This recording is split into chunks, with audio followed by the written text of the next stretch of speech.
Окей. За тэгээд та нар дэлгэцэн дээр харж байгаа өнөөдөр бид нар Есүс бол хаан алт тийм ээ 3 мэргэд ирээд Есүст бэлэг өгсөн байдаг, 3 онцгой бэлэг өгсөн байдаг. Тэгээ энэ бэлгүүдийн утга учир яг юу байсан бэ? Есүс бол хаан, Есүс бол бурхан, тэгээ Есүс бол хүн гэсэн ийм 3 сэдвээр бүгдээрээ хамтдаа алт, гүгэл, мир гэдэг тийм энэ 3 сэдвээр 3 ням гарагт хэдүүлээ суралцсан. Харин 4 дахь ням гараг буюу 12 сарын 22-нд бүгдээрээ сайн мэдээний хөтөлбөртэй цуглаанаа хийх болно. Тэгээ бид нар 22-нд өөрсдөө бид нар Крисмас баяраа тэмдэглэхдээ зэрэгцээгээр ах トゥ найз нөхөд хамаатан садан та бүхэнтэй хайртай хүмүүсээ ураарай. Бид хамтдаа сайн мэдээг тэдгээр хүмүүстэй хуваалцах болно. Эзэн биднэрт Эфес номын 2 дугаар бүлэг дээр хэлснээр бол энэ аврал гэдэг бол бидний итгэлээр дамжуулан тэгээ Бурхны нэгүслэр биднэрт өгөгдсөн үнэгүй бэлэг юм а гэж хэлсэн. Сайн үйлсийн үр дүн биш. Ажил хөдөлмөрийн үр дүн биш, харин Бурхны бэлэг гэж биднэрт хэлсэн байна. Бид энэ бэлгийг өөрсдөө бид хүлээж авсан хүмүүс тийм үү? Тэгвэл одоо бид нар энэ бэлгийг буцаагаад эргэн тойрныхоо хүмүүстэй бид нар хуваалцмаар. Тэгээ бэлэг авсан хүүхэд гав ганцаархнаа ингээд бэлгээ ингээд идээд ивэл бусны яваа. Тэгээ нэг хүүхдээ ингээд уут дүүрэн бэлэг аваад ганцаархнаа ингээд би баг бахта ер нь яг 5 нас хүртлээ нөгөө айлын ганц хүүхэд байсан. Тэгээ тийм болохоор ч тэр юм уу ер нь жоохон харамч хүүхэд байж ганцаархнаа өссөн тий ганцаараа уучраас нөгөө. Тэгээд дүүтэй болоод тий дараа нь ингээд би ч бас онц сурдаг байсан сургуулиас ингээд нөгөө шинэ жил болгоо нэг мандрин нэг алимтай ингээд нэг гоё бэлэг авдаг байсан тий нэг бор утанд дээр үчи айгуу сонд жилд ганцхан удаа нэг гин ширхэг мандрин иддэг байлаа шүү тэр шинэ жилээр. Тэгээд тэр бэлгээ ингээд авахлаар ингээд дүү гордоод хараад дүүтэй болсон дараа нь жилд ганцхан идж байгаа ганцхан ширхэг мандрина дүүтэйгээ хуваалцах үгүй тий хэцүү байдаг байсан. Тэгтээ ээжээ хоёртой ингээд дүүдээ өгөөрөө гээл би тэгэл чи онц сураач те сургуульд ороод өөрөө хурдан бэлгээ аваач гээл дотроо те. Тэгтээ сургуулиас би онц сураад нэг бэлэг авчин нэг мандрин аавын ажлаас те ахаад нэг мандринтай ингээд бэлэг хүрээд ирэн те. Тэгээ хоёр мандринтай болох юм бол дүүтэй харин те баяр хүрдэгээр хуваалцдаг байсан. Тэр хүн байхын хэрээр нөх их харамлгүйгээр хуваалцдаг тийм үү? Харин байхгүй дутагдаад байгаа юм хуваалцахад хэцүү байдаг. Харин биднэрт байгаа аврал юу гэж? Биднэрт байгаа баярын сайн мэдээ хуваалцахад дундардаггүй. Тийм үү? Хуваалцахад дуустдаггүй тэр гайхалтай Бурхны хайр тэр аврал штэ. Тэгээ Бурхан биднэрт юу гэж хэлдэг вэ гэхлээр та нар үнгүүгээр авснаа бусдад бас үнгүүгээр өгөөрөө гэдэг тийм үү? Аврал бол Бурхны үнгүү бэлэг биднэрт өгсөн. Нэгүслэр ирсэн. Харин одоо бид тэгвэл үнийг баяр хөөртэйгээр бид бусдтайгаа хуваалцгаая. Амен. Та яг өнөөдрөөс эхлээд хин гэдэг хүнийг цуглаанд урьж авчрах вэ те? Та залбираарай. Тэгээд зөвхөн 22-ыг бас битгий хүлээгээрэй. Ирэх 7 хоногоос эхлээд та шинэ хүмүүсийг урьж авчир. Яагаад гэвэл ирэх 7 хоногоос эхлээд өнөөдрөөс эхэлж байгаа энэ сургаал номлууд бүгдээрээ Есүс энэ дэлхийд яах гэж ирсэн бэ гэдэг утга учирыг ярьж байгаа. Тийм учраас ням гаригийн цуглаан болгон дээр ирсэн хүмүүс Есүс энэ дэлхийд Бурхан хүн болон энэ дэлхийд ирсэн юм байна гэдгийг яах нь бидний ламбиа зориулахаар ирсэн гэдгийг тэр баярын сайн мэдээг 7 хоног бүр хуваалцнаа гэсэн үг. Тэгээ 22-нд бүгдээрээ бүр олуулаа өшөө олон хүмүүсийг зоригтойгоор урьж авчирээ. За тэгээ хажууд байгаа хүмүүстэй хэлээд өгөө бүгдээрээ Бурхны авралыг баяртайгаар хуваалцъя гэд бие биенийг урамшуулаарай.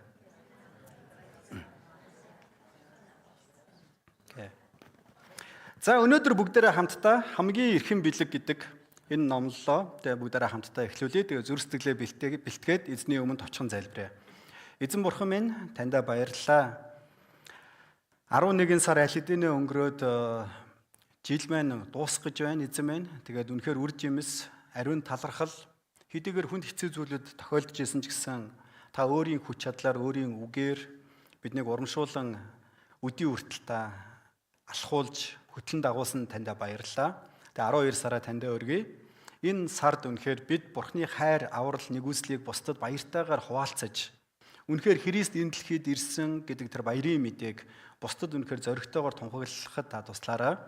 Эзэн бидний хайртай хүмүүс, бидний ах дүүс, найз нөхдөд, ажлын газрынхан гээд эргэн тойрны минь хүмүүст та Бурхны хайрыг биднээр дамжуулан хүргээрэй гэж гуйж байна.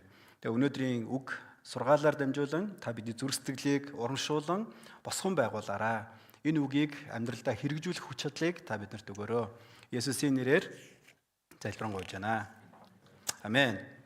За хамт бүгдээрээ Матай номын 2 дугаар бүлгийн 9-өөс 11 дугаар ишлэлийг бүгдээрээ хамтдаа чангаар уншийе төхөө. Харагдж байна уу та бүхэнд? За 1 2 3. Матай 2-ын 9-өөс 11. Тэд хааны айлдварыг сонсоод замдаа гарав. Үзэгтэн тэгтэл зүүнтэд тэдний харсан од өмнө нь явсаар хүүхдийн байсан газар хүрээд тогтжээ. Тэд одыг хараад үлэмж баяр хөөрөөр бялхав. Тэгээд гэрт орж их Маригийнхаа хамт буй хүүхдийг хараад сүгдэн түүнд мөргөж Эрдэнсийн хайрцгаа нээгээд алт гүгэл мэрийг бэлэг болгон өргөвөө гэсэн байна. Амен. Есүс Христ энэ дэлхийд хүн болон мэдлэх үед Филиппо номын 2 дугаар бүлэг дээр бичсний дагуу болохоор тэр өөрөө бурхан байсан. Тэр өөрөө бурханы мөн чанараар оршин байсан боловч өөрийгөө хоослоод хүний дүрийг олоод яг боолтой адилхан тийм үү? Яг л та бидэртэй адилхан махан биетэй хүн болж энэ дэлхий дээр ирсэн гэж. Тэгэхээр тэр малын твшинд тэр хоноглох газар байхгүй байсан учраас тийм үү? Малын твшинд төрсөн гэж Луух ном дээр бас хэлж байгаа. Тэгэхээр тэр даруугаар ирсэн эзэн бурхан тэр хаадын хаан Есүс хүн болон ирсэн түүнд эдгээр мэрэгдүүд алс хол газараас зорио ирсэн эдгээр мэрэгдүүд алт гүгэл мир гэдэг нэг юм 3 онцгой бэлгийг түүнд өргөсөн байгаа. Тэгээ эдгээр бэлгүүд маань бүгдээрээ маш тийм утга учиртай бэлгүүд байгаа.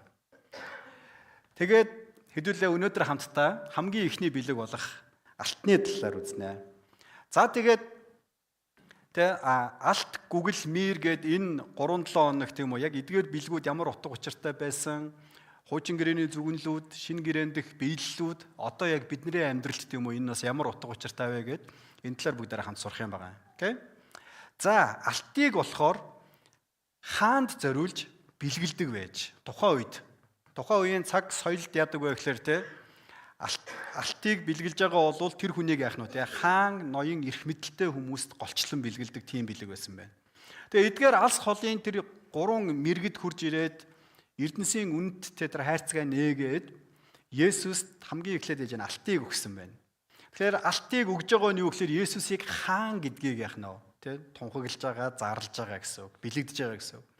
Ингээд утга учир нь юу гэхээр хүч чадал ба тэр эрх мэдэл гэдэг ийм утга учиртай бэлэг байна. Тэгэхээр Есүс бол хүч чадлын дээд, тэр бол эрх мэдлийн дээд гэдгийг зарлан тунхагласан гэсэн үг. Хэдүүлээ хамт Исая номон дээрээс харъя манай проектор яач вэ? За яг хаа далийцсан байна Гэхдээ бид нарт харагдаж байгаа. За Исая номын 9-р бүлгийн 6-аас 7-р ишлэлийг харъя. Энэ хайчсан бэ? Энэ дээ. За би өөрөө урагшаага харж байгаа болохоор ард юу гарч байгааг заримдаа харагдахгүй байна. За би та бүхэнд уншиж өгье. Та бүхэн анхааралтай дагуулад хараарай. Исая 9-ийн 6-аас 7. Учир нь бидний төлөө хөвгүүн төрж бидэнд хүү өгөгдсөн аж. Засаглал түүний мөрөн дээр байж түүний нэрийг гайхамшигт зөвлөгч хүчит бурхан мөнхийн эцэг инхийн жонон гэж дуудана. Давидын сэнти дээр түүний хаанчлал дээгүүр засаглал хийгээд амар тайван нь тэлэх үед эцэс үгүй.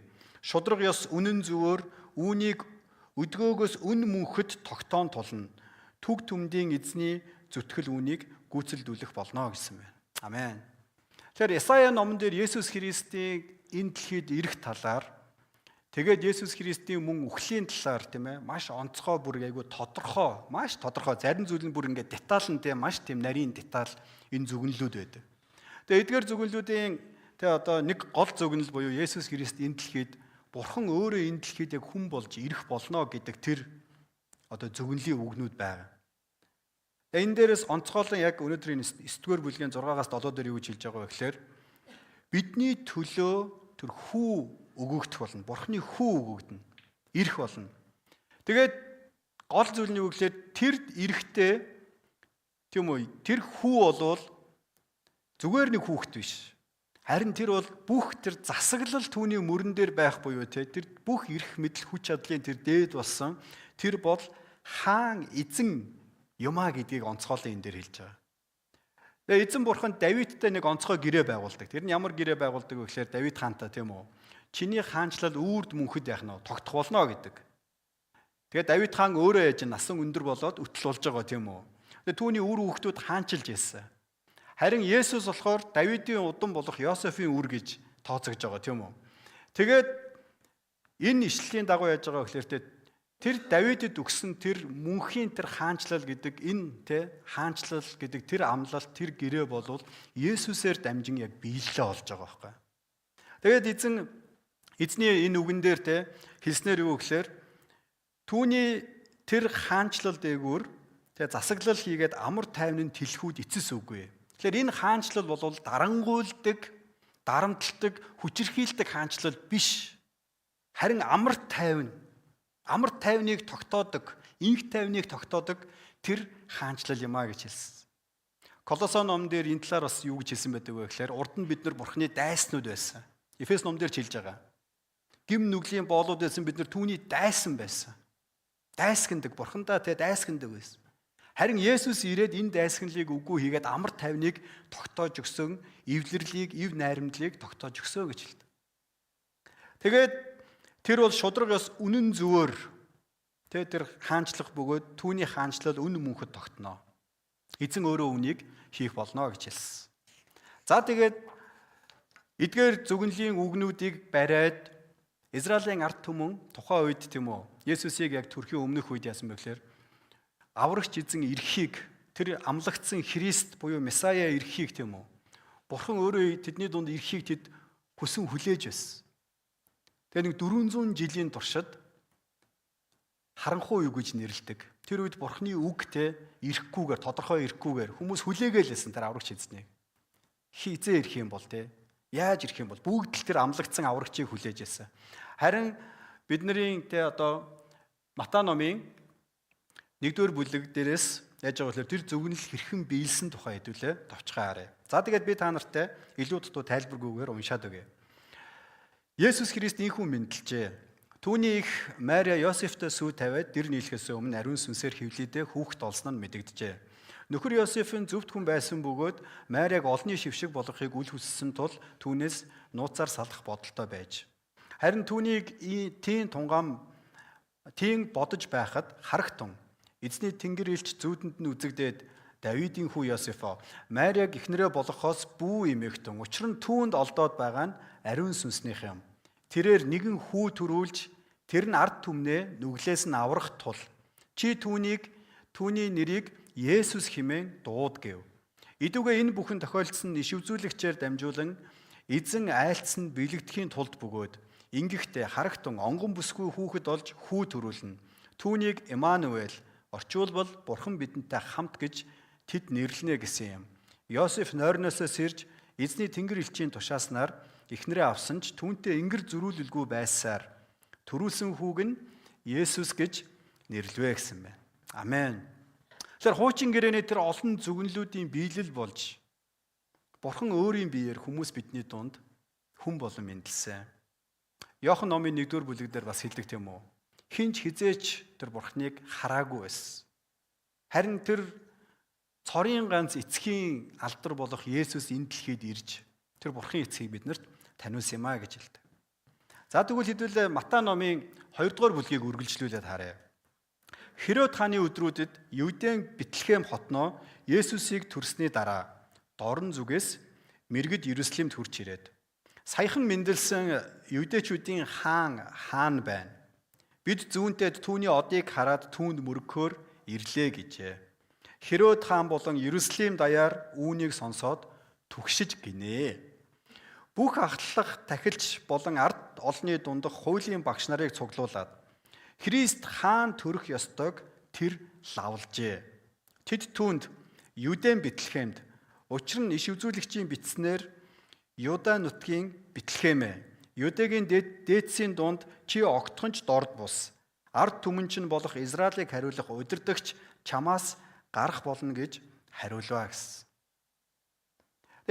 Энэ хэсгийг уншаад надад олон бодол орж ирж ирсний нэг нь юу гэхээр энэ Херод хаан удирдагчид тэгээд энэ хуулийн багш нар тийм үү нөгөө ахлах тахилч юм уу энэ хүмүүс өөрсдөө уг нь хариултыг нөгөөд байгааз өөрсдөө тэр Христ хаана төрөх вэ гэд хаана асуух үед өөртөө хариултыг нөгөөд авахгүй тэнд төрнөө гэд.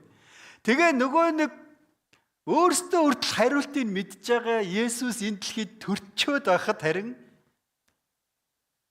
тэд Христэд итгээгүй. Сонирхолтой байгааз. Харь газраас хүмүүс ирээ бид нар тэнгэрт нэгэн шинэ од харлаа. Нөгөө хаан эзэн Христ чинь төрчөөд дээ штэ тийм үү? Өөртөө хүртэл хариултыг хэлж байгаа хэрнээ итгэхгүй байгаа.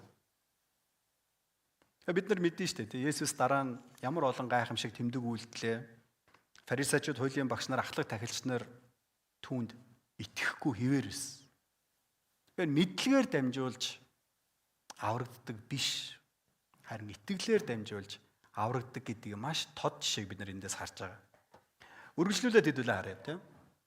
Херод мэрэгдийг нууцаар дуудаж од үзэгдсэн цагийг тэднээс лавлан асуужээ. Тэр тэднийг Бэтлехэм руу явуулж "Яв, тэр хүүхдийг сайтархай. Олмогцоо надад мэдэгдэгтэн. Би бас очиж түүнд мөргөнө" гэлээ. Тэд хааны айлдварыг сонсоод замдаа гарав. Үзэгтэн тэгтэл зүүнтэй тэдний харсан од өмнө нь явсаар хүүхдийн байсан газар хүрээд тогтжээ. Тэд одыг хараад үлэмж баяр хөөрөөр бэлхав. Тэгээд гэрт орж их Мариагийн хамт буй хүүхдийг хараад сүгдэн түүнд мөргөж Эрдэнсийн хайрцагаа нэгээд алт гүгэл мэрийг бэлэг болгон өргөв. Херод дээр буцаж бүү оч гэж зүүдэнд нь бурхан анхааруулсанд тэд өөр замаар нутгийн зүг одлоо гэсэн. Тэгэхээр Херод хаан би очиж түүнд мөргөнө гэж худлаа яриад харин яг үнэн санаа нь яасан бэ гэхээр очиж алах гэжсэн тийм үү. Тэгээ бид нар мэднэ энэ түүхийг үргэлжлүүлээд 2 дугаар бүлгийг харах юм бол 2 наснаас доошх насны бүх хүүхдүүдийг алдаг. Херод хаан цэргүүдээ явуулаад. Яг гэвэл тэр өөрийн эрх мэдэл, өөрийн байр сууриа хадгалахыг хүссэн. Өөрийнх нь хүүхдүүд нь магадгүй хаан ширийг нь залгана гэд байсаар байтал өөр нэг хүн тэнцээ яах нь те. Израилийн хаан, Юдэчүүдийн хаан гэд те өөр нэг хүн төрцөн учраас тэр хүүхдийг үгүй хийх гэж оролдож байгаа. Тэгэхээр эрх мэдэл, байр суурь, шашинлаг байдал зүгээр тэр толгойн мэдлэг энэ зүйлээр дамжуулж бурхантай харилцдаг биш. Эдгээр зүйлүүдээр дамжуулж бурханы авралыг авдаг бишээ. Харин итгэлээр дамжуулж бид түүний авралыг авдаг ба. Эдгээр хүмүүс ирээд алтыг одоо бэлэг болгон өгсөн байна. Алт. За алт бол хаан ноёдод өгдөг тэр бэлгээ гэж бид нар харсан. Тэгэхээр Есүс бол энэ дэлхийд ирсэн тэр бол хаадын хаан, эзэдийн эзэн юм. Үнэхээр тэр Библийн тэр зөвгөнлийн дагуу тэр төрсөн, зөвгөнлийн дагуу түүний хаанчлал яах нь энэ дэлхийд бас ирсэн байгаа.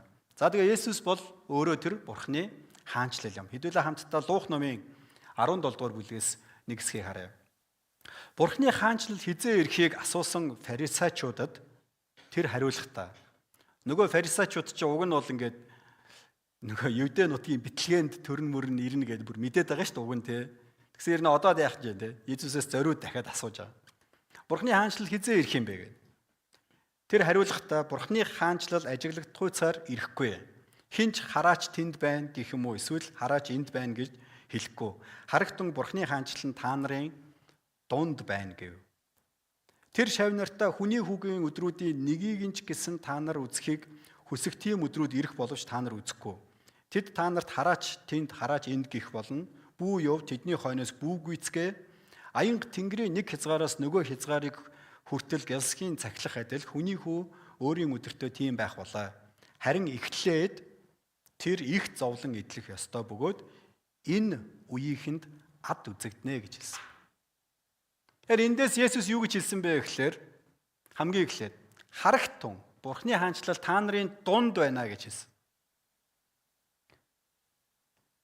Тэгэхээр фарисей хүмүүсийн дунд итгэгч хүмүүс ингээд Библиэлд хэлдэг үг байдаг штэ тийм үү? 2 ба түүнээс дээш хүн миний нэрээр цуглуул би тэдэнтэй хамт байна тийм үү? Тэгээ фарисеучуудын дунд яг энэ цаг үед юу байсан юм бэ? Хэн байсан юм бэ гэж. Нэгүрэл юм бол Есүс өөрөө тэдний дунд яг махан биеэрээ яаж байна тий? Зогсож байгаа байхгүй тэдний дунд нь зогсож байгаа. Тэгээд Есүс өөрийгөө хэлээд байгаа байхгүй. Бурхны хаанчлал хизээ ирэх юм бэ? Есүс юу гэж хэлсэн бэ гэхээр тийм анхаарал татахаар ирэхгүй. Хүмүүс болохоор те Бурхны хаанчлал гэхээр бид нар ч гэсэн заримдаа тэгж төсөөлдөг тийм үү? Яаж төсөөлдөг вэ гэхээр эзний хаанчлал ирнэ гэхээр нэг цагаан морио унаад, бүрээн дуунаар те тэнгэр элчнэрээ дагуулаа сүр жавхлантай ирэх түүнийг бид нар Бурхны хаанчлал гэж тэгж бид нар төсөөлдөг. Тэр бол буруу биш шүү заяа, зөв шүү заяа.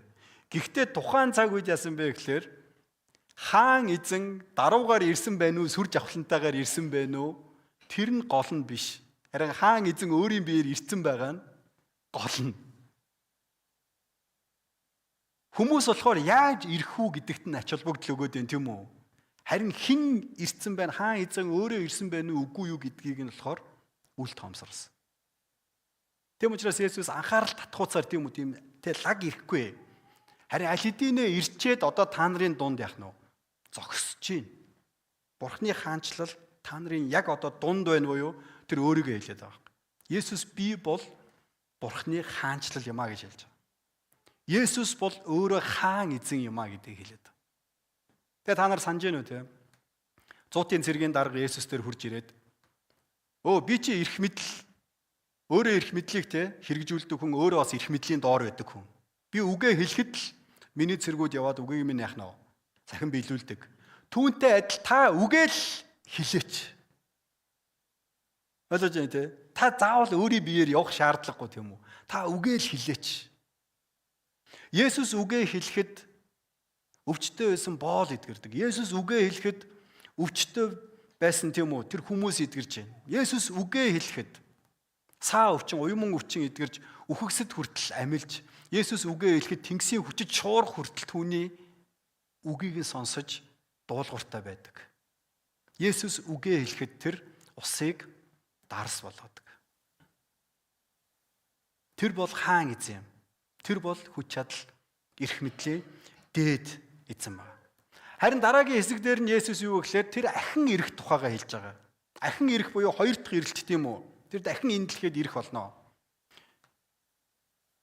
Ахин ирэхдээ харин Тесалоник номон дээр тодорхой бичсэн байдаг 4-р бүлэг дээр. Тэр харин ахин ирэхдээ сүр жавхлантайгаар ирнэ. Яг бидний нөгөө төсөөлөд байдаг тийм үү? Цагаан морио унаад, сүр жавхлантайгаар тийм бүрээн дуунаар тэнгэр элчнэртэйгээ хамт тийм ээ тэр сүр жавхлантайгаар ирэх болно.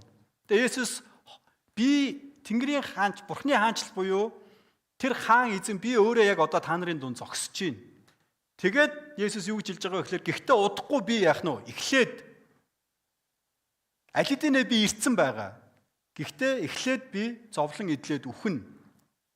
Харин дараа нь хоёр дахь удаага яах нь вэ? Би ирэхдээ яг нөгөө та нарын бодоод байгаа шиг сүр жавхлантаа тийм үү тэр алдар те цууга цойроо тусаад би ирэх болно гэж. Тэг хүмүүс те Есүс юу гэж хэлсэн бэ гэхээр харин түүний эрхийг дөхөж ирэх тэр үед яж байна. Хүмүүс энд байна, тэнд байна те. Олон худал хуурмаг юмнууд гарнаа. Үгүй те. Хүний хүү өөрөө яах нь те. Үнэхээр гялс хийх мэт тэр цахилгаан мэт яах нь те. Та нарын санаагүй бодоогүй тэр өдөр ирэх болно гэж хэлсэн. Тэгэхээр Есүс бол Бурхны хаанчлал юм аа. Тэр бол хаан эзэн юм аа. Түүний хаанчлалын тэр мөн чанарын талаар хэдүүлээ нэг хараатах юм. Тэгээ түүний хаанчлалын яг мөн чанарын талаар энэ Есүс Пилат хоёрын Ромын захирагчтай одоо яг энэ Израилийг захирж исэн Пилат хоёрын энэ ярилцлаган дээр их сонирхолтой зүйл гардаг. Пилат Есүсийг шүүж байгаа байхгүй юу? Есүсийг гэмтээ юу үгүй юу гэдгийг шүүж байгаа. За тэгээд ингэж асуусан байна тийм үү? Пилат дахин ордондоо орж Есүсийг дуудаад та юудэчүүдийн хаан мөн үү гэхэд Есүс та үүнийг өөрөөсөө ярьж байна уу? Эсвэл өөр хүмүүс миний тухай танд хэлвөө?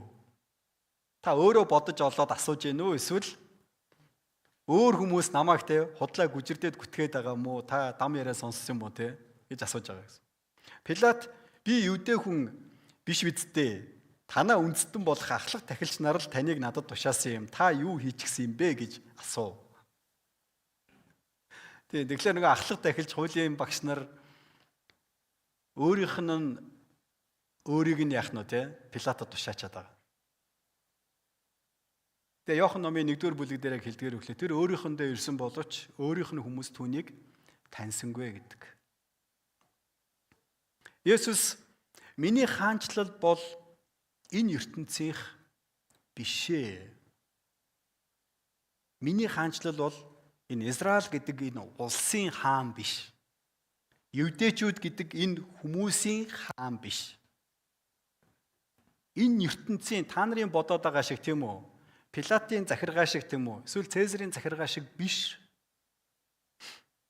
Хаанчлал маань энэ ертөнцийнх байсан бол намайг евдээчүүдийн гарт өгөхгүй тулд зарцнаар маань тэмцэх байсан юм аа. Харин одоо миний хаанчлал эндхийнх биш гэлээ. Пилат түүнд тэгэхлээр та хаан байх нэ.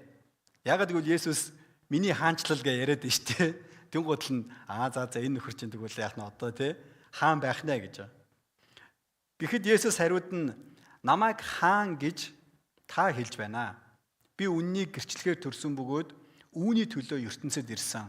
Үнний хүн бүр миний дууг сонсно гэж айлтлаа. Пилат түүнээс үнэн гэж юу вэ гэв. Тэгэхээр Есүс тэр бол эзэн хаан юм. Гэхдээ түүний хаанчлал энэ ертөнцийнх биш гэдгийг бид нар ойлгох хэрэгтэй. Хүний хаанчлал хүний ноёрхлоос ялгаатай юм ба. Тэгээ Есүс өөрийнхөө хаанчлалын талаар Лук номын 22 дугаар бүлэг дээр харъя те. Тэрчлэн тэдний дунд хэн хамгийн агуу байх талаар маргаан дэгджээ. Нөгөө дагалдагч нарын дунд те эрх мэдэл удирдлагын талаар маргаан дэгдсэн ба. Тэгсэн чинь Есүс тэдэнд ингэж хэлсэн байна. Харийнхны хаад ард олноо ноёрхдог бөгөөд эрх баригчд нь буянтнууд химээгддэг. Харин та нар тийм байж болохгүй. Та нарын дунд хамгийн агуу нь хамгийн өчүүхэн мэт болог удирдагч нь зарц мэт байг. Ширээнд тухлагч, үйлчлэгч хоёрын хэн нь агуу вэ? Ширээнд тухлагч нь биш гэж юу?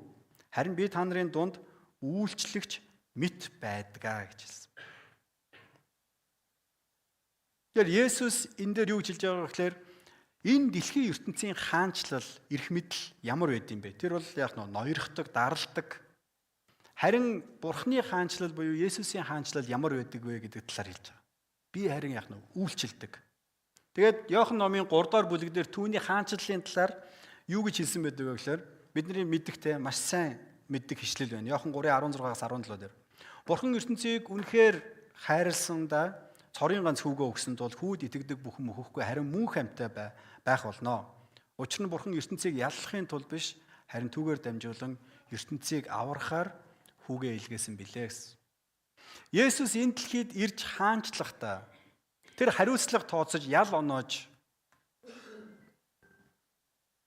тэр яллахын тулд ирээгүй. Тэр шүүхийн тулд ирээгүй. Харин аврахын тулд ирсэн.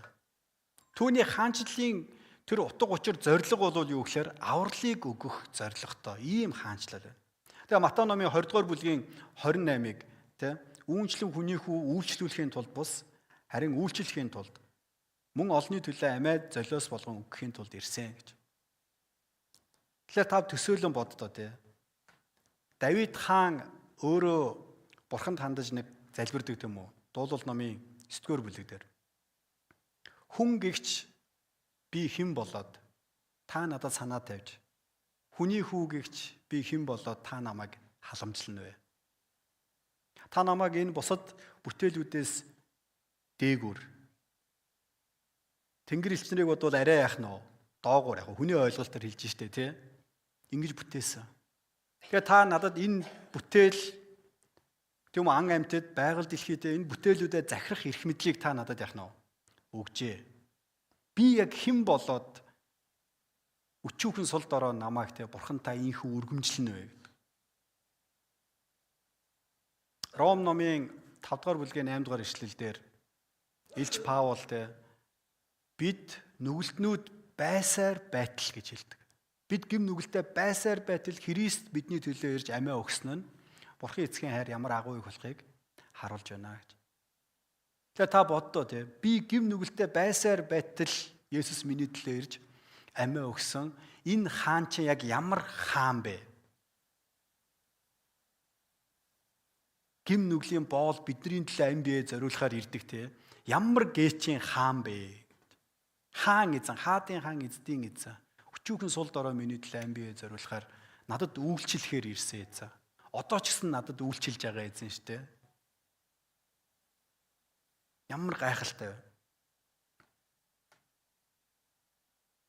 Ер нь бол энэ дэлхийн эздүүд ноёдууд бол дандаа л боолуудаа юм уу те дорд нэгнийг дандаа золиосонд гаргадаг тийм үү? Харин Есүс өөрийгөө бидний төлөө золиослсон гэж. Түүний тэр хаанчлалын тэр мөн чанар бол үнэхээр гайхалтай юм аа. Тэгэхээр хэдүүлээ хамтдаа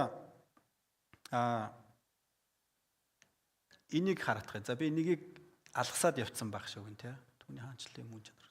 Яагаад энэ дэр байхгүй вэ? Би бол энд нэг слайд оруулсан чинь байхгүй байгаа. Ориглоо чи шалгаад өгөөч төхөө. 3 тойрогтой слайд.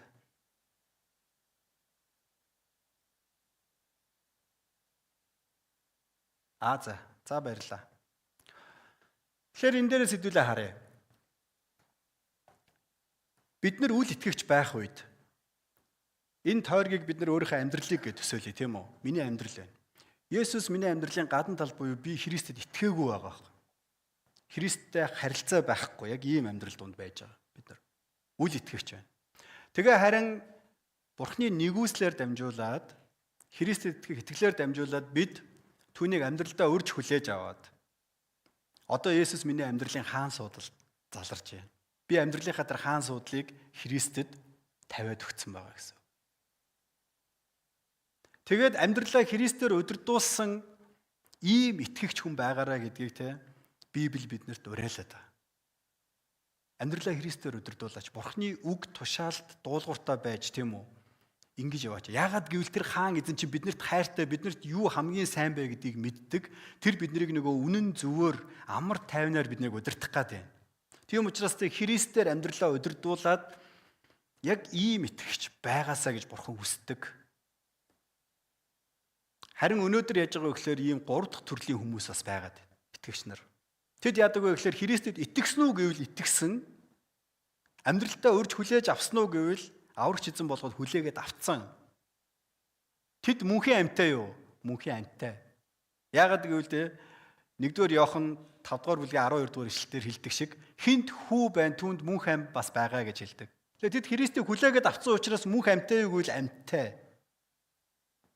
Гэхдээ тэд амьдралаа өнөөдөр өөрөө удирдаад байна. Бурхны үгийн дагуу хийж үйлдэх биш, өөрийнхөө бодол санаа ойлголтондоо түшгэлж амьдардаг хүмүүс. Бурханд ариун сүнсэнд итгэж найдахынхаа оронд өөрийнхөө хүч чадал, туршлага, эрдэм мэдлэгтэй найддаг хүмүүс гэсэн. Амьдрал дээр чухал сонголт гараад ирэхээр уг нь бол Христ итгэгч тийм үү? Чухал сонголт гараад ирэхээр Бурхны үгийн дагуу сонгох уу, өөрийнхөө хүсэл шийдвэрийн дагуу сонгох уу, нөхцөл байдлын дагуу сонгох уу гэдэг дээр нөхцөл байдлын дагуу өөрийнхөө мэдлийн дагуу сонгоод байна гэсэн. Эзний үгийн дагуу сонголт шийдвэрийг гаргахгүй хэрэгжүүлэхгүй байгаа тэр хүмүүс. Тэгэхээр ийм хүмүүс яаж байгаа вэ гэхээр би та бүхэн дахиад хэлье. Мөнх амьтаа юу мөнх амьтаа. Харин Христээр өнөөдөр энэ газар дэлхий дээр амьдарч байгаа хугацаанд амьдралаа удирдуулахгүй байгаа тийм хүмүүс. Тиймээс Илч Паул юу гэж хэлдэг вүлээ те? Би өөрөөрөө амьдраад ах юм бол би Христийн дагалдагч байж чадахгүй тийм үү? Өөрөөрөө яваад ах юм бол. Есүс ч гэсэн хэлдэг штэ. Та нар намайг дагъя гэж хэлчихэд миний үг тушаалыг сахин биелүүлэхгүй бол те миний дагалдагч байж чадахгүй. Та нар надад хайртай гэж хэлчихэд тушаалуудыг минь сахин биелүүлэхгүй бол надад хайртай гэдэг чинь те худлаа хоосон үг юм. Хэн намайг дагахыг хүсэж байна? Тэр хүн одоо өөрийгөө үгүйсэг. Өөрийн тэр бодол, сонголт, шийдвэр энэ зүйлийг үгүйсгээд тэгээ харин Христийн үг тушаалд дуулууртай юу? Амьдралаа түүгээр өдөрдөн захируул. Бид нар нэг иймэрхүү тоглоом тоглодог штэ. За одоо юу гэдэг нь те дамб гэж хэлж байгаад хэлсэн аливаа зүйлийг та нар хийн шүү. Тэгхгүйгээр хэлэх юм бол та нар бити биелүүлээрэ гээл те. Дамб бос гэвэл бүгдээрээ босоол те. Зүгээр суу гэж суусан хүмүүсийг за тоглоомноос асагдлаа гээл те. Тэр нэг дүрэн байна тийм үү? Тэгээ тэн дээр чинь бид нар яаж байгаа вэ гэхээр тоглож байгаа тийм үү? Тоглоом тоглох үед би тэр тоглоомноос хасагдахгүй тулд ямар хичээнгүйл анхааралтай байж тэр тоглуулж байгаа хүний те тэр үг зааварчилгааг ямар их анхаарал тавьж сонсож түүний дагуу яг хийж үлдэх гэж бид нар хичээдэг үлээ. Тэгж байгаа нэг жижигхэн анхаарал сарних үед би буруу сонсоод буруу хийчдэг тийм үү? Тэгээд хасагдчих чинь тийм үү? Анхаарал сарних үед Христ миний амьдралын эзэн байхад тийм үү? Маш олон зүйл гитэд хүлээж идэг. Жишээлбэл тэдгээрийн нэг нь сатан тийм үү? Сатан биднийг яах нь вэ? Бүр өрхөнд оруулах га, занганд оруулах га, арслан шиг гитэд хүлээж идгээ гэж хэлсэн баг. Петр хэлсэн мэт. Энэ дэлхийн тэр альва тэр шунал хүсэлд ачаал бас биднийг яах нь вэ? Бурхны хүслийн дагуу түүгээр амьдралаа удирдуулахад, Христээр амьдралаа удирдуулахад саад болдог зүйл байна. Хүний өөрийн тэр махан бие гэдэг бас яах нь вэ? Христээр амьдралаа удирдуулахад саад болдог зүйлүүд. За тэгээд тэр хуучин хүний бодол санаа, өөрийн ойлголттой бидний эд баялаг эрх мэдэл, эрдэм боловсрал хүртэл Бурхны хаанчлалд саад болдог зүйлүүд байдаг. Тэгэхээр эдгээр зүйлүүд дундаас би яаж тийм амьдралынхаа бүх талбарыг Христээр удирдуулах вэ гэдэг дээр би маш бодолтой байх хэрэгтэй. Амен. Окей. Түүний хаанчлал бол үнэхээр бидний сайн сайхны төлөө биднийг аврахын тулд ирсэн тэр Бурхны тэр хайраар дүүрэн, амар тайвнаар дүүрэн тэр хаанчлал байгаа. Ориглоо надад түрүүний Матай 20 дугаар бүлгийн 28-та түүний хаанчлалын слайдыг тавиад өгөр. За энэ дараалал дээр нэг жоохон асуудал үүссэн биш үү манайхаа. Окей. За цаашаа харъя хэдүүлээ. За бид нар энд явж байсан тийм үү? Матай номын 20 дугаар бүлгийн 28. Тэгэхээр Есүс эзэн өөрөө тэр биднэрт амийг өгөхийн тулд ирсэн тэр гайхалтай тэр хаан эзэн. Тэр хаан эзэн уг нь эрх мэдлийнхаа дагуу зүгээр ингээд намайг за чиний юм уучлагдлаа гэд зүгээр ингээд нэг үг хэлээд уучлах чадaltaйг үл чадaltaй эзэн. Гэхдээ тэр шудраг хаан. Тийм учраас гим нүглийн төлөөсийг тэр яах нь өөрийнхөө ам биеэр төлсөн эзэн байна. Есүс эзэн хэдүүлээ 22 дугаар бүлгийн Луг 22 дугаар бүлгийн 29-с 30-ыг хамт уншээ төхөө бүгдээр хамт. За энийг 1-2-3. Миний эцэг надад хаанчлалыг өгсөнчлэн би та нарт өгнө. Та нар миний хаанчлал чирээнд минь идэж уун сэнти залран Израилийн 12 овгийг шүүх болно гэж хэлсэн. Тэгэхээр Бурхан эцэг Есүс тэр мөнхийн хаанчлалыг өгсөн. Гэхдээ Есүс өөрийнхөө ам биеийг сайн дураараа бидний төлөө өгсөн. Тэгээ Есүс хэлдэг шүү дээ. Хэн амиа аврахыг хүсэн тэр алднаа. Харин хэн яах нь вэ? Өгөн тэр нь авнаа. Тэр ам биеэ зориулсан хаан эзэн үхлийг ялан дийлж босч ирэхэд одоо түүний хаанчлал яаж юм те? Жинхэнэ нэг үрд мөнхийн тэр хаанчлал тогтсон. Тэгээ Есүс гайхалтай юу гэж хэлж яанэ вэ гэхээр эцэг надад тэр хаанчлалыг өгсөн, эрх мэдлийг өгсөн. Би үүнийгээ та нарт байх нь бас өгөх болно гэж. Амен. Тэгээ та боддоо Есүсээр амьдралаа ингээд өдөрдүүлэн захируулна гэж бодохоор өнөөдөр бид нар энэ дэлхий дээр байх хугацаанд бид нар эзний үг тушаал дуулууртаа байгаа дагаад эзэн миний амьдралын хаан эзэн. Гэхдээ нөгөө талаас та боддоо би түүний хаанчлалыг бас хуваалцах шийдгээ боддоо. Ямар вэ? Та түүний хаанчлалыг дуулууртаа байна үг бүрийг нь сахин биелүүлнэ гэхлээр та зарц боол шиг мэдрэмж авдаггүй. Тэгвэл түүний хаанчлалыг хуваалцсан гэдгээ та бас бодооч. Тэгээ Есүс хэлдэг шүү дээ. Миний тушаал бол хүнд дарамт биш ээ. Та нарын сайн сайхны төлөө. Тийм үү? Тэгээд тийм учраас юу гэхээр би үргэлжтэй яг энэ хоёрыг тэнцвэртэй ингэж боддог. Бурхантай харилцах харилцаа, Есүстэй харилцах харилцааны үед. Би Христэд бүх үг тушаалтанд дуулууртай байх ёстой. Би түүний зарц боол яг нөгөө элчнэр өөрсдөө хэлдэг шиг тийм үү? Христийн боол Паул байна. Христийн боол Петр байна гэж хэлдэг шиг. Би Христийн зарц боол гэхдээ би түүний хаанчлалыг нь хуваалцах Бурхны бас хүүхэд. Үнэхээр гайхалтай. Тэгээд Луг номын 12-ын 29-с 32 дээр ингэж хэлж байна. Юу идэх билээ, юу уух билээ гэж та нар бүү хай. Санаа бүү зов. ертөнцийн үндэстнүүд энэ бүх зүйлийг чармаан хайдаг билээ. Харин эцэг чинь та нарт энэ бүхэн хэрэгтэйг мэддэг юм аа. Гагцхүү түүний хаанчлалыг хайхтун Тэгвэл энэ бүхнийг та нарт нэмж өгөх болно. Өчүүхэн сүргээ. Бүү. Эцэг чинь хаанчлаа та нарт өгөхийг баяртайгаар сонгосон юм а гэж. Амен. Бурхан хүү Есүстэй өгсөн тэр хаанчлалыг биднэрт бас өгөхийг яах нь вэ? Баяртайгаар сонгосон гэж байна шүү дээ. Баяртайгаар. Бурханы зүрх сэтгэлийг та нар ингэ мэдрээч дээ. Би урд нь кампус курсгээд байгуулга оюутны хөдөлгөөний захирал гэдэг албан тушаалтай байж байсан. Тэгээд тэр захирлын албан тушаалаа дараагийнхаа хүндээ өгөх болсон. Та нар намайг гунигтайгаар өгсөн гэж бодож байна уу, баяртайгаар өгсөн гэж бодож байна уу?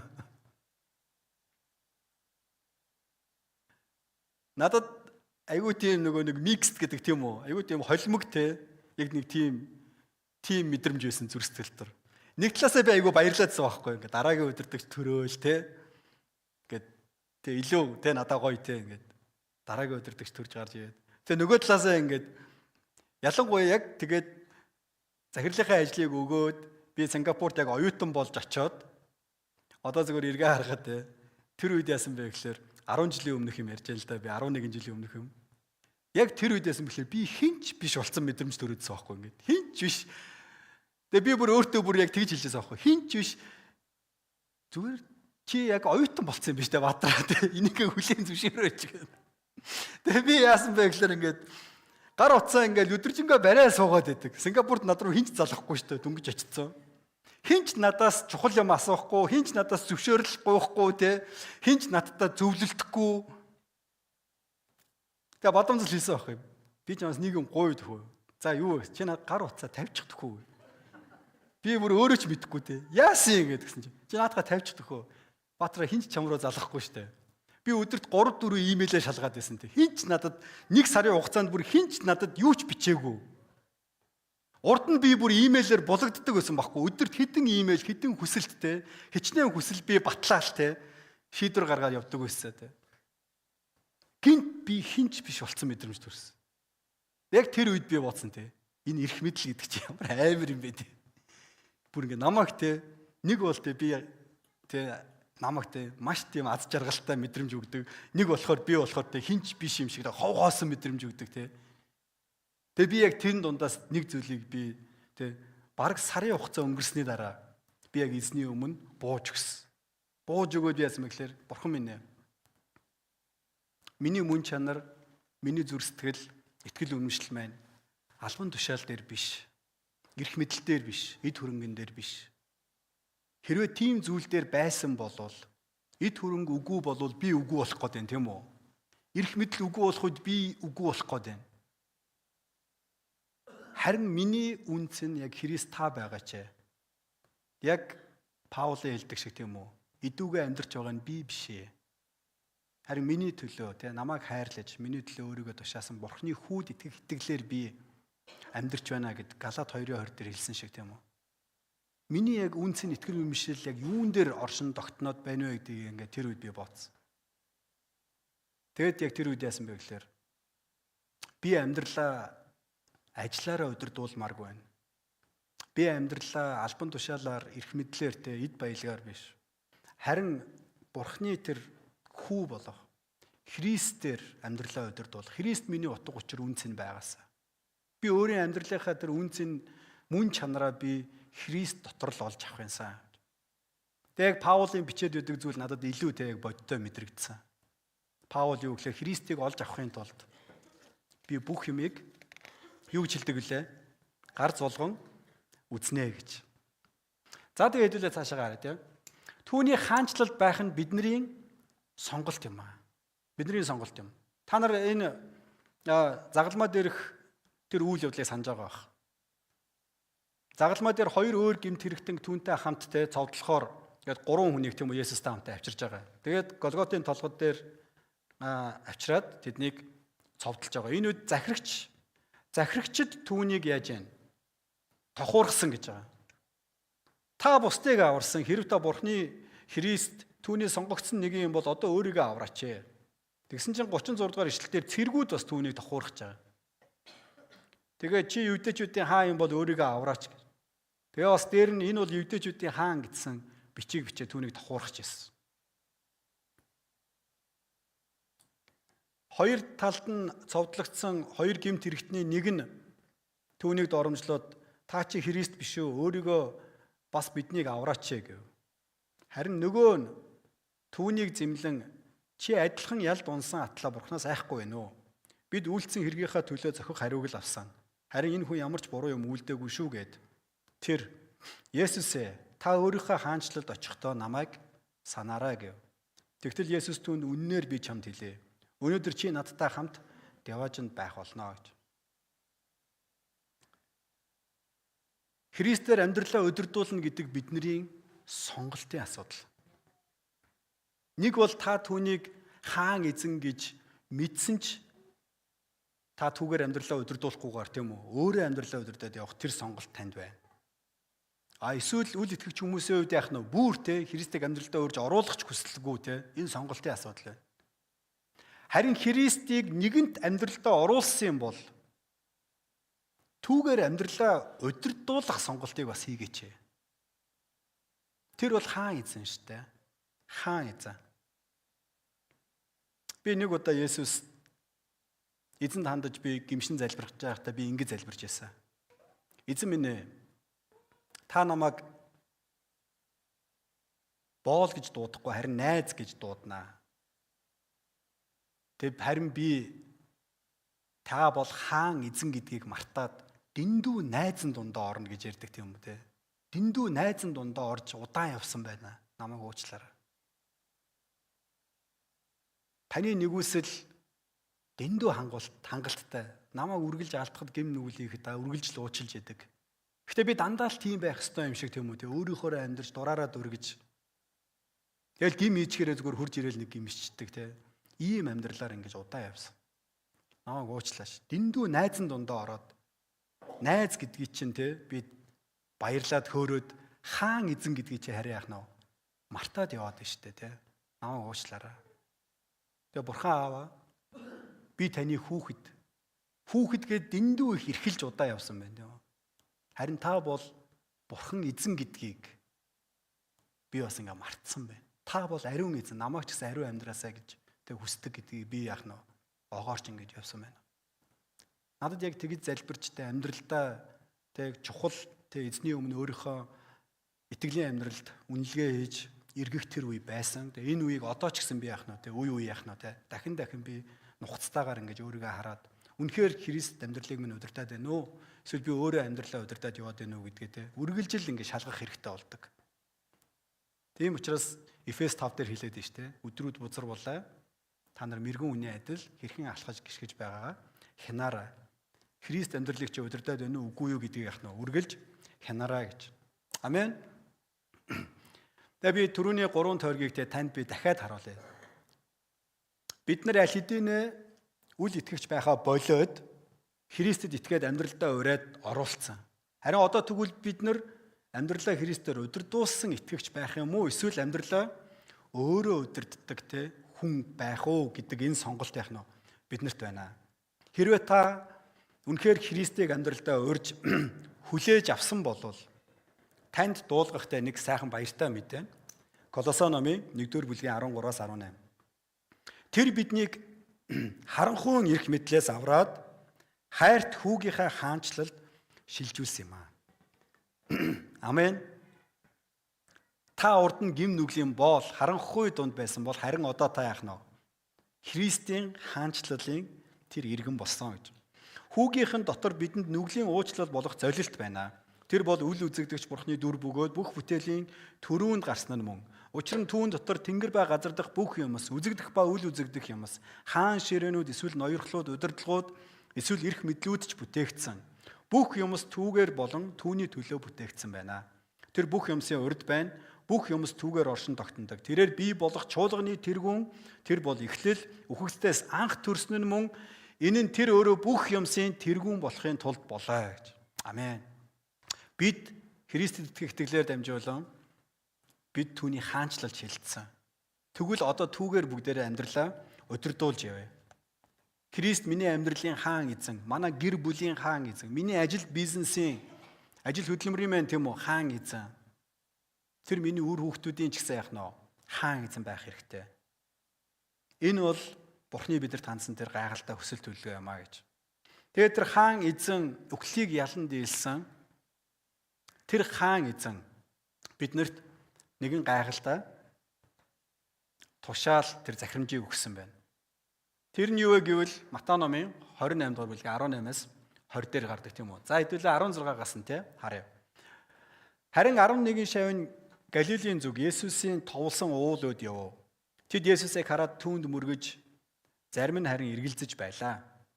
Есүс төхөж ирээд тэдэнд тэнгэр газар дээрх бүх эрх мэдлийг надад өгсөн гэж хэлж. Тэр ямар л эрх мэдэл байна те, тэр бүх эрх мэдлийн дээд тэргүүн нь Есүс эзэн өөрөө юм аа. Тэгээ тэр биднэрт юу гэж хэлж байна вэ гэхээр иймээс та нар яв бүх үндэстнийг дагалдуулах тун эцэг хүү ариун сүнсний нэрээр тэднэрт баптизм хүртээ та нарт тушаасан бүгдийг минь сахин биелүүлэхийг тэдэнд за харагтун үеийн төгсгөл хүртэл би та нартай үргэлж хамт байх болно гэж хэлсэн. Амен. Тэгэхээр хаадын хаан эзэн Есүс тэр биднэртэй хамт. Тэр бүх эрх мэдлийг авсан эзэн өнөөдөр бид нарт юу гэж тушааж байна вэ? Тэр биднэрт та нар яв иргэн тойрныхоо тэр хайртай хүмүүстэй очиод сайн мэдээг яах нь хуваалц гэж хэлж байна. Энэ авралыг тийм үү үнгүүгээр авсан энэ бэлгээ бусдад очиод яах нь бас үг гэж хэлж байгаа. Тэгээ зөвхөн сайн мэдээ хуваалцаад бидний ажил зогсохгүй. Зөвхөн хин нэгэн хүн нөгөө амьдралдаа Христийг урьж оруулаад мөнхийн амьтаа болонгууд ингээд та нарын ажил дууссан биш шүү. Харин араас нь яаж байгаа вэ гэхээр Христээр амьдралаа удирдуулж хаан эзнийхээ нөгөө үг тушаалыг сахин биелүүлэхийг нь үргэлжлүүлэн бусдад бас заагаарай. Тийм учраас агуу захирам цуглааны итгэгч шахан дүүсээ би та нартай уриалъя. Бид өөрсдөө Христийг амьдралдаа аль хэдийн оруулсан хүмүүс. Тэгвэл одоо өөрсдийнхөө амьдралын хаан судлыг тийм үү өдөр бүр цаг мөч бүр Христэд бүгдээрээ тавьж өгцгөө. Христ миний амьдралын эзэн байх болтугай. Тэгэд мөн өөрсдөө бусдад яах нь вэ те? Бусдын амьдралд Есүс орж ирээд тэдний амьдралын хаан судал залраад тэд амьдралаа Христээр удирдуулдаг ийм жинхэнэ дагалдагчдын чуулган болоход бүгдээрээ хамтдаа зүтгэцгээе. Хамт бүгдээрээ залбирая, хамт үйлчлэе, баяр хөөртэйгээр бүгдээрээ те агуу захирамжийг бүгдээрээ биелүүлээ. Хаан эзэндээ бүгдээрээ баяртайгаар үйлчлэе. Энийг би та нарт уриалмаар байна. За онцгойлон цуглаан байна те одоо яг сая 9 сар, 10 сар, 11 сар гээл те цуглаан байна ирэх 5 жилийн ингээд хараа зорилгоо бид тэгээд удирдлагын баг маань ярилцаад явж байгаа. Ирэх жилээс эхлээд цуглаан байна те үнэхээр нөгөө тэг Христийн жинхэнэ дагалдагч нарыг бэлтгэдэг те тэр чуулган болох энэ зорилго төлөвлөгөөрөө илүү бүгдээрээ зориулалттайгаар зорилготойгоо төлөвлөгөөтэйгээр орё гэдээ бид нар яриад явж байгаа. Олон зүйлийг бид нар бас төлөвлөж байгаа.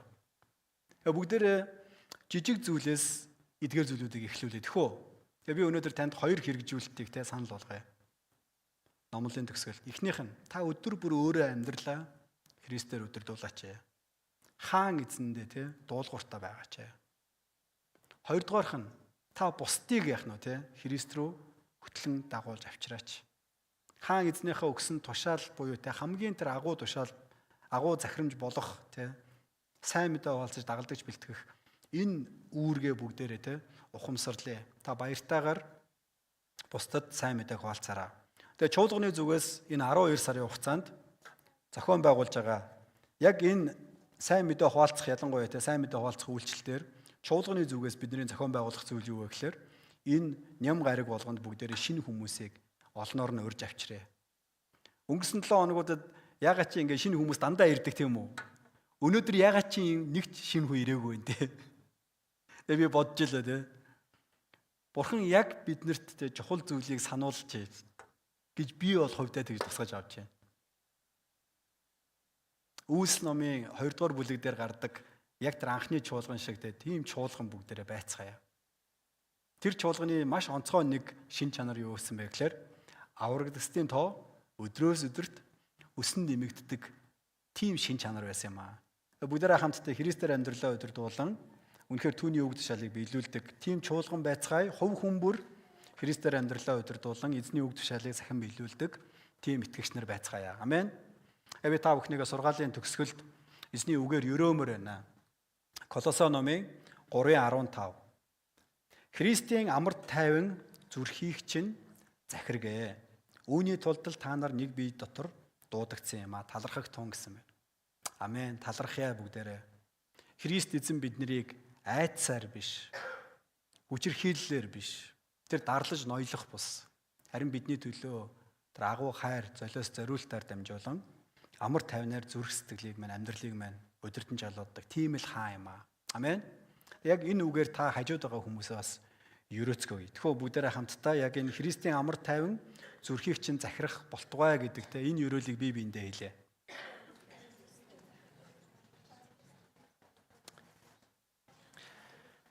За тэгээ би Магдалины багийг урагшаага өрөө. Өнөөдөр номлолын төгсгөл хэсэгт хамт хэдүүлээ эхлээд хамт залбирая. Хэсэг хугацаанд залбирлын цаг гаргая. За тэгээ хэсэг хугацаанд залбирлын цагийн дараа харин ярилцах цаг байгаа заяа. Ярилцах цаг. Тэр ярилцах цаг дээр юу ярилцах вэ гэхээр би та нарт асуулт бол илгэсэн дээр гаргахгүй. Ганц асуултыг та нарт өгье. Тэрний үгээр Христээр удирдуулахад хүндрэлтэй бэрхшээлтэй байдаг амьдралын чи ямар нэгэн талбар байна уу? Эсвэл Христээр амьдралаа удирдуулахад танд яг юу саад болоод идэв те? Түүнийг бүгдээрээ те хуваалцаад тэгээ би биенийхээ төлөө залбирч өгнө шүү. Заяа. Тэгэхдээ дараа нь заяа. Яг энэ одоо те энэ залбирлын дараа. Харин одоо эхлээд хэдүүлээ яах вэ гэхээр хувь хүнийг болгон яг те эзний өмнө ирээд тунгаан бодцгоё. Өөрсдийнхөө амьдралынхаа тэр алхаа гიშгэ эзэнтэй харилцах харилцаа хувь хүнийхээ амьдралынхаа талбарууд дээр хэдүүлээ нэг хэсэг хугацаанд дүгнэлт шинжилгээ хийцгээе. Тэгээ та асуугаараа өөрөөсөө асуугаараа яг одоо. Есүсээ те би найзан дундаа ороо таныг хаан гэдгийг мартаад яваад байгаа тийм талбарууд байна уу? Магадгүй би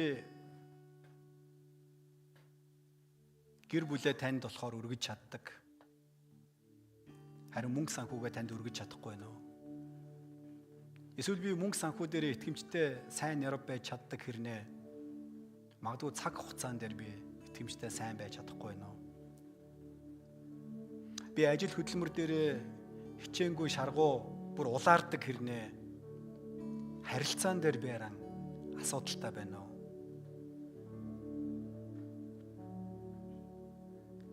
Би үйлчлэл дээр манлайлан тэргүүлдэг хэрнээ. Харин би бурхантай яг хөвчилсэн харилцаан дээр хол хөндий байгаад байгаа юм биш үсттэй. Та яг өөрийгөө дүгнээч яг одоо яг энэ цаг үчид.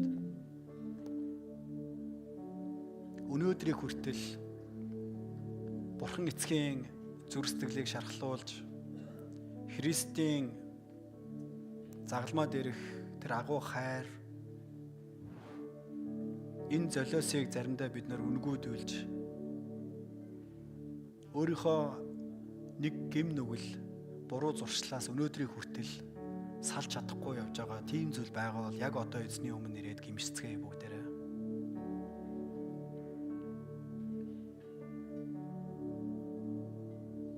Та эзний өмнө амаа нэгээд зүрх сэтгэлээ өргөөд чөлөөтэй залбираараа.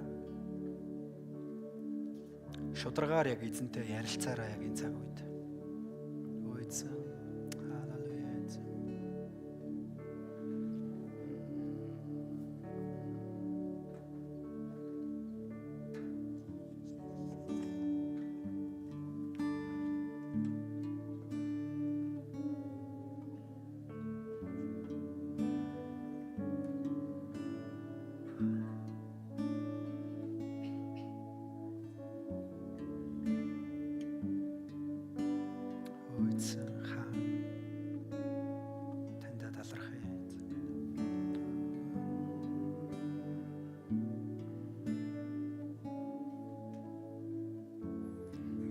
Өршөгцөн тэний ярууглэрдээ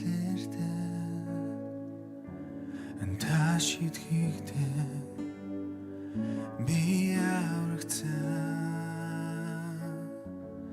одоо би эмэт байна таны Иесус надтай хамт байна өчрөө өглөөс таймсаа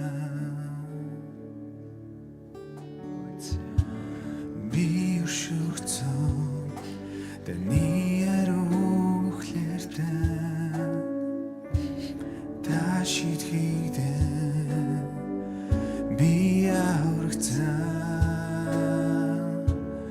Одоо би эмэт байна. Тань Иесус надтай хамт байна. Учир үхлээс таймсан. Имаухаар байдгийн гэж юу? Миний төлөө залгицсан хар. Имаухаар байдгийг мэдлээ. Баяр хөөрийн дэглэлмээ би юу ч хийсэн алдран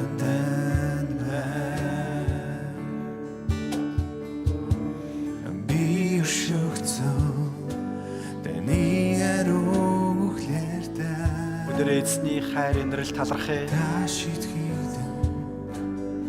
Гим нүглээ түүний өмнө гимшээ. Эзэн Есүс миний бүх гим нүглийн төлөөсийг төлсөн учраас түүнд талархацгаая. Ухлээс таймсан.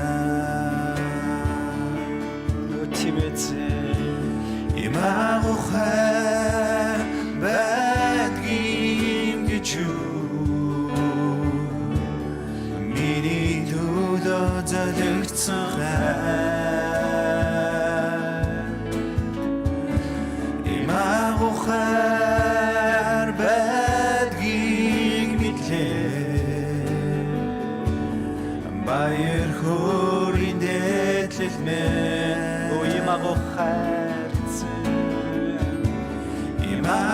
Имаухаар байдгийн гэж юу?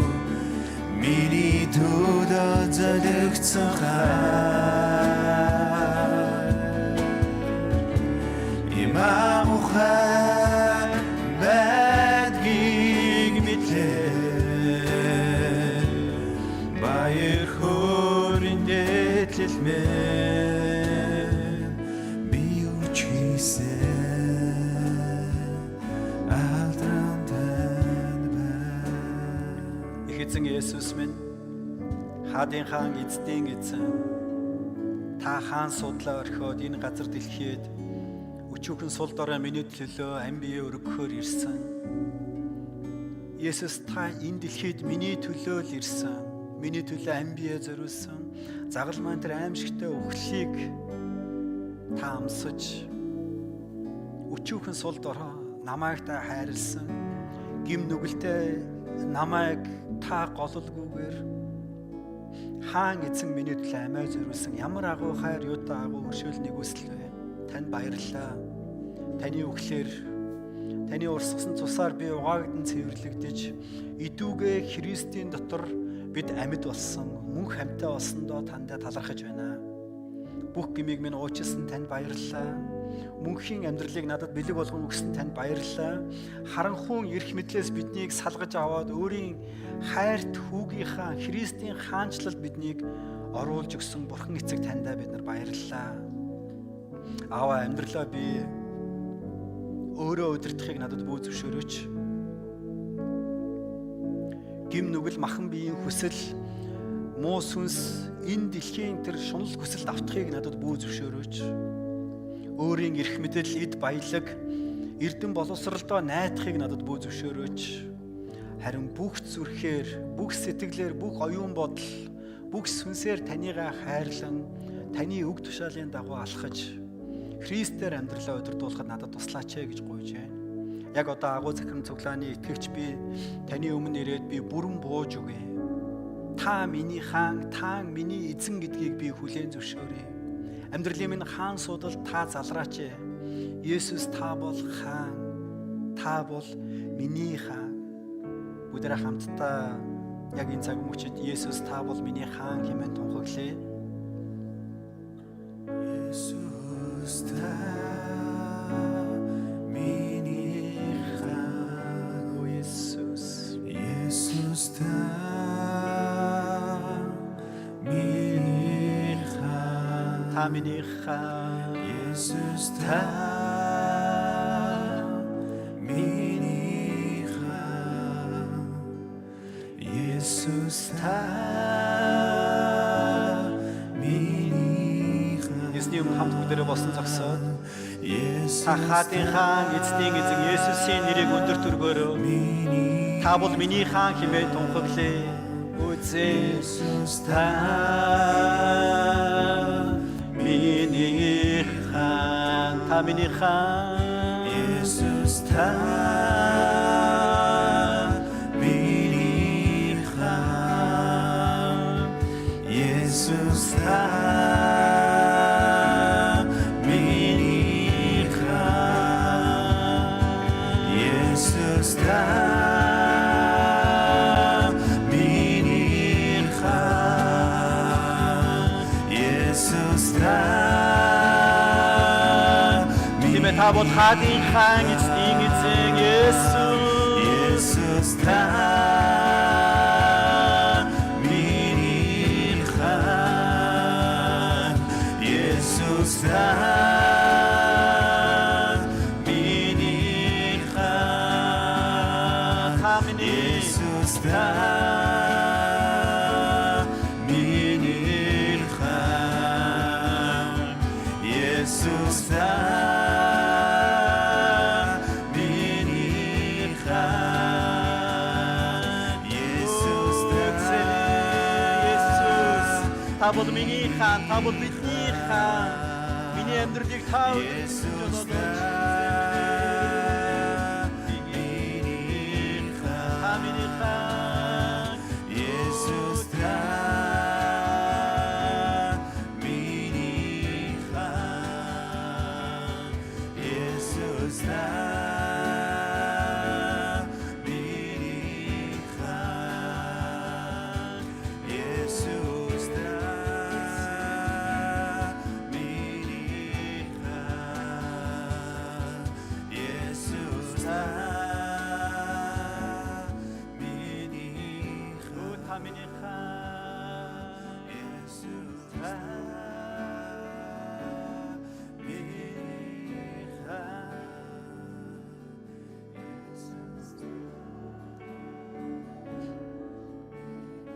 тиймээ эзэн Есүс та бол миний хаан миний эзэн та миний бурхан өчүүхэн надад санаа тавьж миний төлөө ам бие өгсөн та бол сайн хончин та бол үнэхээр энэ дэлхийн эрх мэдэл удирдлагууд ард түмнээ ноёлдог бол та харин хайрлаж бидний төлөө амиа зориулсан хаан эзэн та бол амар тайван үннээр та шудраг ёсоор та захирдаг эзэн та бол хайраар захирдаг эзэн эзэн та бол сайн гэдэгт би итгэж найдаж миний амьдралд өнөөдөр юу ч тохиолдож исэн бүгдийг та миний сайнны төлөө хамтд нь ажилуулах чадaltaй тэр эрх мэдэлтэй нэгэн гэдгийг бид хүлээн зөвшөөрөөд амьдралдаа баяр хөөртөө талархах бүх зүйлд талархаж хүнд хэцүү дунд таньдаа итгэж найдан түшиглэн явахад та бидэнд туслаач ээ гэж гуйж байна. Танд баярлалаа. Есүс миний амьдралын хаан байгаач. Миний гэр бүл, миний ажил хөдөлмөр, миний мөнгө санхүү, миний харилцаа, миний амьдралын бүх талбарыг та удирдан захираарай гэж танаас гуйж байна. Идүүгээ би өөрөөрөө биш, харин миний төлөө ам бие өгсөн Бурхны хүү Есүст итгэх итгэлээр биднийг алхуулж амьдруулж Христ миний амьдралын эзэн хаан байгаасай. Тэнгэр газар дээрх бүх эрх мэдлийг авсан эзэн Есүс та өөрийн тэр агуу хаанчлалаа бид нартай хуваалцдаг учраас баярлалаа. Бурхан та Христийн тэр агуу хаанчлалыг баяртайгаар биднэрт бэлэг болгон өгсөн учраас таньдаа баярлалаа. Үнэхээр таньдаа бид талархаж байна. Есүс хаан эзний нэрнд бүх алдар магтаал хүндэтгэлийг бид өргөж байна. Есүсийн нэрээр залбирanгуйж байна. Бүгдээрээ хаан эзэндээ чанга галгалжтай өргөе тийм үү? Амен. За та бүхэн төр суугаараа. Та хамтдаа хэдүүлээ ярилцах цагтаа оръё. Асуулт нь маш энгийн те. Нэг асуулт байгаа. Христээр амьдралдаа удирдуулахад хэцүү байдаг талбар байна уу? Тэ бэрхшээлтэй байгаад байдаг. Эсвэл Христээр амьдралаа удирдуулахад танд цаад болдог гол зүйл яг юу вэ? Тэ энэ зүйлийг хоорондоо хуваалцаад тэгээд бие биенийхээ төлөө зуучлан залбирч өгөөрэй. Окей? За тэгээд нэг 15-аас 20 минут хэдүүлээ. Жижиг бүлэг болоод өнөөдрийн сургаалаас бас тэ ойлгосон зүйлээ хоорондоо хуваалцаарай. Окей?